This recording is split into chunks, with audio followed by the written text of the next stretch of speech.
नमस्कार, आप देख रहे हैं स्वत्व समाचार। मैं हूं प्रशांत रंजन। हमारे साथ हैं स्वत्व ग्रुप के संपादक कृष्णकांत ओझा जी। आज हम बात करने वाले हैं बिहार में आने वाले चुनाव को लेकर जो राजनीतिक पार्टियों ने अपने अपने स्तर से तैयारियां शुरू कर दी हैं उसके बारे में। विशेष तौर से बिहार के मुख्यमंत्री नीतीश कुमार ने जो आज जदयू की वर्चुअल रैली के नाम से चुनावी शंखनाद किया है, चुनावी प्रचार का शंखनाद किया है। चुनाव आयोग ने अभी तिथियां निर्धारित नहीं की हैं, लेकिन सारे राजनीतिक दल अपने अपने स्तर से चुनाव अभियान में जुट गए हैं। वापस आते हैं नीतीश कुमार के अभियान पर। आज नीतीश कुमार ने 7 सितंबर को वर्चुअल रैली के माध्यम से निश्चय संवाद शुरू किया और अपने लाखों कार्यकर्ताओं को संबोधित किया। इस विषय में हम जानेंगे। कृष्णकांत जी, आपने नीतीश कुमार के वर्चुअल रैली को देखा। इससे पहले जब केंद्रीय गृह मंत्री और भाजपा के बड़े नेता अमित शाह जी ने शुरुआत की थी वर्चुअल रैली की, उसको भी देखा। नीतीश कुमार हाल तक उसको नकारते रहे, वर्चुअल रैली से परहेज करते रहे। यही नीतीश कुमार कभी ट्विटर से भी परहेज करते थे, ट्विटर का मजाक उड़ाते थे, बाद में खुद ट्विटर पर आ गए और आज अंततः उनको आना पड़ा वर्चुअल रैली। किस रूप में देखते हैं नीतीश कुमार के इस नए अंदाज को? देखिए, समय और परिस्थिति जो होती है वो आपको आपके मानसिक संरचना, आपके आहार व्यवहार, सब कुछ को बदलने का सामर्थ्य उसमें होता है। नीतीश कुमार का ये जदयू जो पार्टी है उनकी ये पहली रैली थी, वर्चुअल रैली। और नीतीश कुमार समाजवादी पृष्ठभूमि के हैं, स्वयं चाहते भी हैं कि हम समाजवादी हैं, जबकि वो इंजीनियर है, टेक्नोक्रेट है जी। तो टेक्नोक्रेट है तो उसके महत्व को तो समझते ही हैं कि क्या है इसका। बिल्कुल बिल्कुल। और आपको जब बदले हुए परिस्थिति में, युग में लोकतंत्र है, लोकतंत्र में अपनी एक शैली डेवलप हो गई थी कि हम रैलियों के माध्यम से लोगों से इंटरेक्ट करें, लोगों तक जाएंगे जी।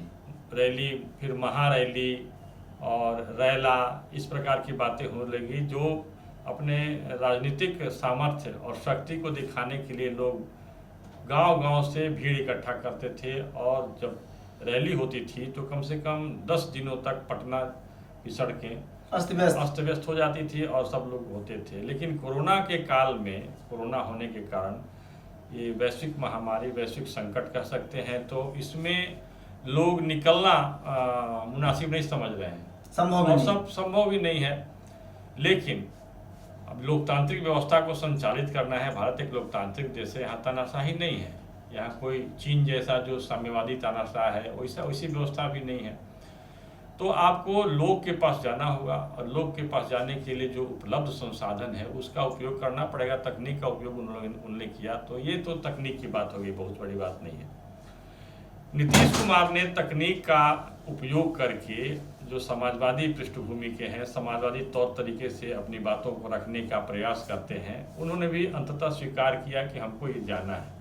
जबकि इनके राष्ट्रीय जनतांत्रिक गठबंधन, राजग जिसको कहते हैं, एनडीए जी बोलते हैं, अब जो अंग्रेजी के शब्दों को लोग ज़्यादा जुबान पर चढ़ जाते हैं। एनडीए में जो उनका सबसे प्रमुख घटक दल है भाजपा के लोगों ने बहुत पहले स्वीकार कर लिया, एक आकलन कर लिया कि होने वाला क्या है, और उन लोगों ने वर्चुअल रैली या जो वर्चुअल बैठक ढाल लिया। तो उनके पार्टनर जो है, जो बिहार में सबसे बड़े दल के जनता दल यूनाइटेड कहते हैं कि बड़े भाई हैं, जबकि भारतीय जनता पार्टी यदि देखा जाए तो पूरे देश के स्तर पर इनसे बहुत बड़ी पार्टी है जी।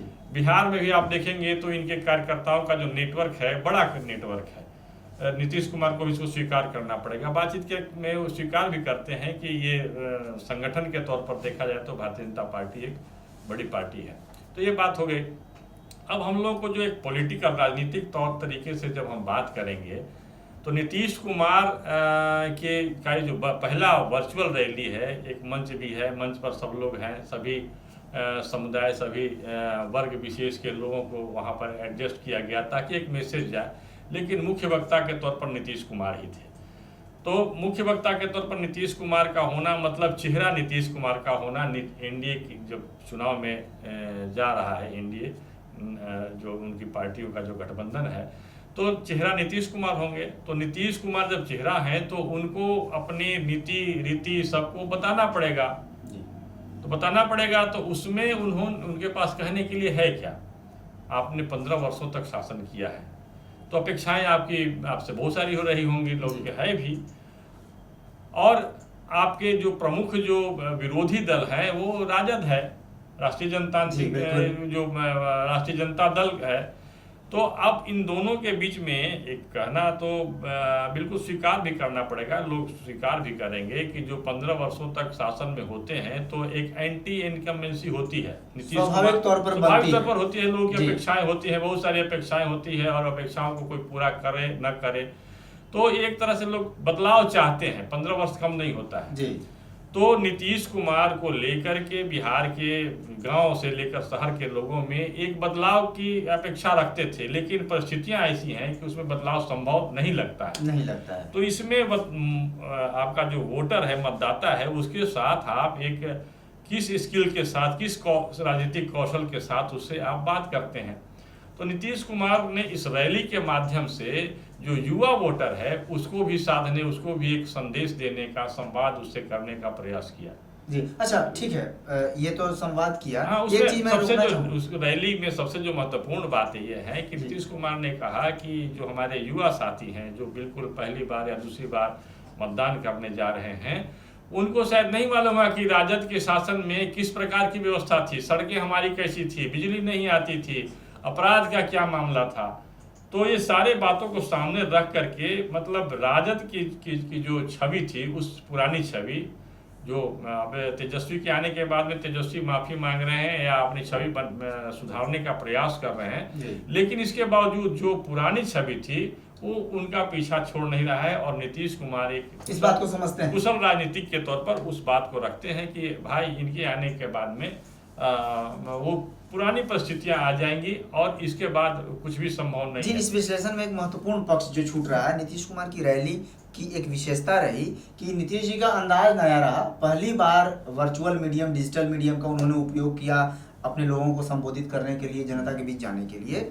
अंदाज जरूर नया रहा लेकिन बातें वही पुरानी रही और उस पुरानी बातों को जस्टिफाई करना चाहते हैं।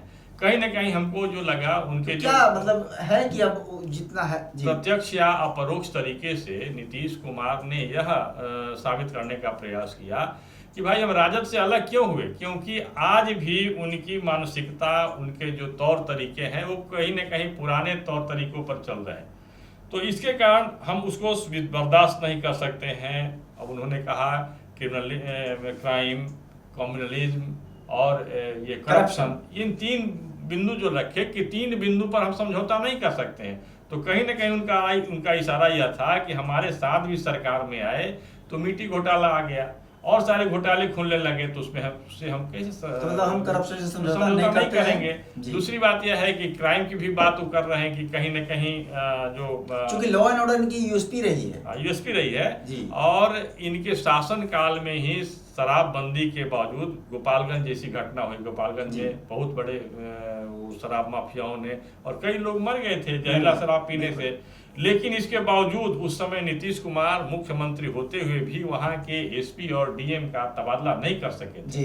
इस प्रकार के बिंदु हैं जो कि आगे चल करके वो